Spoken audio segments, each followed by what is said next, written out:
Hey everybody. So take a look at this. We got two different light sources here. We have a light source here and we have a light source here. In fact, look how this one is actually shining right off of the clouds. And then look at here.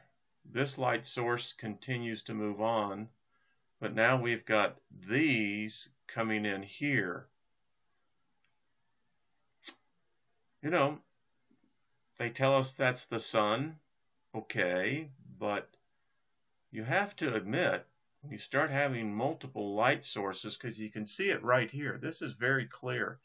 You've got one here and you have one here. I guess it could be reason this would be one, but probably connected with this. But as the cloud continues to move out of range, let's see what happens here. Now, supposedly the sun is moving back here.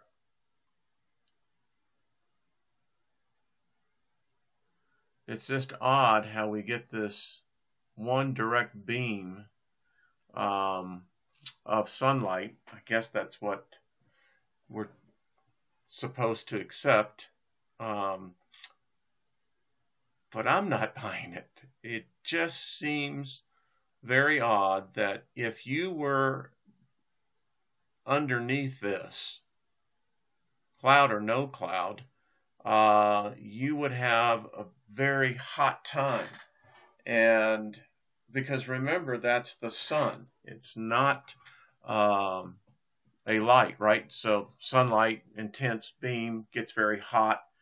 Or is it refracting off of the clouds? And if it is, would the residents or inhabitants underneath this cloud be able to see a light in the cloud that would look like a second sun that would throw you off? So think about that one. It has to be one of the two. And that's my point. So if we have here, you can see clearly behind this capsule here, the light is very intense. You can tell that this is having almost a rainbow effect. So is this what people are filming? This is what they're seeing in the skies? Very well could be, because there has to be an equal response of light, again, regardless if it's hitting clouds or not. So, in fact, I'll tell you what, let's stop and see where this is at right now. So I've gone over to the HD site, and we can see right now how convenient. They are right over the Pacific Ocean.